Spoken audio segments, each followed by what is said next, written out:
In our region, we have close to 190,000 foreign-born individuals and close to 90 different languages spoken in the homes of Columbus City school students. So what can we do? How can we collaborate to increase the refugee and immigrant participation in the workforce?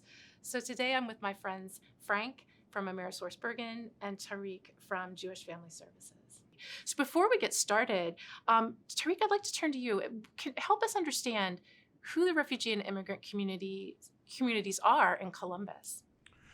I'm glad you stepped back so we can understand the concept of these communities. People use the word immigrant, refugee interchangeably, but there's a significant difference between the two communities.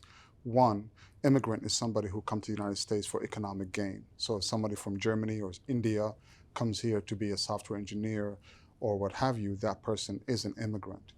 Somebody who is fleeing persecution and war and comes to the United States based on that fear of persecution, that person is a refugee. And Jewish Family Services serves refugee and immigrant populations. Certainly, we serve both populations, refugees and immigrants, but most refugees after 5 years, they become a US citizen.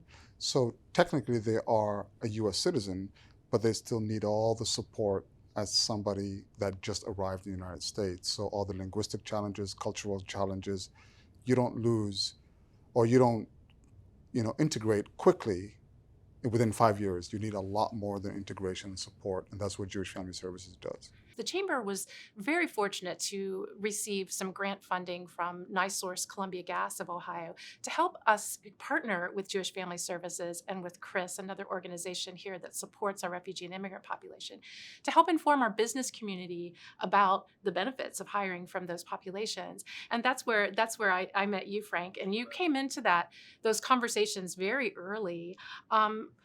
What is it about Amerisourcebergen and the work that you do that allows and supports and fosters creating a diverse and inclusive workplace that would be desirous of connecting to our refugee and immigrant populations? I think it starts at the corporate level. Our executive team supports the concept of diversity and inclusion. All of our buildings have a very welcoming culture. Specifically for my distribution center, as you walk in, you'll see material as soon as you walk in multiple languages. And then once you walk into the distribution center, you'll see the different international flags. And that creates a lot of excitement. And I know when we are bringing in our new team members, they're looking, where's my flag? When's my flag? We recognize diversity. What's the best way to reach our refugee and immigrant populations and share the work that you're doing and encourage employment? No, I'm going to add to it, and Frank is being very modest. It's his leadership, his vision, and also the support of the corporate team that supports him as well. Most companies in the U.S. particularly have this bureaucratic system of when hiring folks, and there's an application.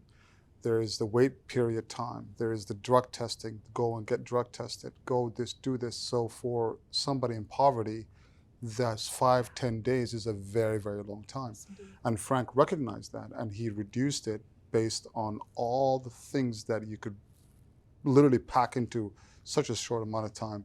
He did, and his team followed, and I'm very grateful for that, because a lot of people cannot wait that long to wait on a job that you may or may not be hired. Right. Imagine that. So he reduced that. I've spoke to him about transportation, and the core issue. If you live in Columbus, Ohio, 43224, 43229, that's the north end. The distribution center at Amerisource is all the way Groveport area or Lockbourne area. So you've got a huge distance between the two. How can you minimize that gap? Well, he said, let's figure it out. What's this? Let's figure this issue out. And he did. And that solved. Retention went absolutely amazingly. Linguistic issues. He said, let's get it translated. What do you need? Marketing? Let's figure this out. I mean, this man, I'm telling you, I'm not only him, but the entire system, the way it worked perfectly, flawlessly. And this is why It's one of my successful partnership I've had for 20 years. Wow. Frank, Amerisourcebergen obviously is a large company, many employees. You were sharing with me before, I think, that there's a larger percentage now of people who are foreign-born who are working at Amerisourcebergen. Talk a little bit about the numbers of hires you've had since this reconnect with Tariq and with Jewish Family Services and the percentage that represents in your workplace. Yeah, absolutely. So we currently have 2 buildings in the Lockbourne, Ohio area, which employs approximately 420 people. Prior to recruiting and partnering with not only you and Tariq through JFS, our mix now is 54% of our workforce is foreign born. As we're kind of wrapping up here, I just want to hear from both of you. Like, if you could, be sitting down with mostly maybe a small to mid-sized business right now. Tariq, I'll start with you. What would you tell them to get started if they want to move into this very intentional hiring and connectivity to our refugee and immigrant population? Yeah, no, it's important first and foremost to really know your neighbor, know your community, know who is out there, both American-born and foreign-born, the LGBTQ community. You need to know your community if you are going to hire from the community. That's number one. Number two, there are organizations that are nonprofit. And by the way, I want to send a shout out to the funders who fund us. This is the Franklin County Department of Job and Family Services, the state of Ohio, the refugee programs.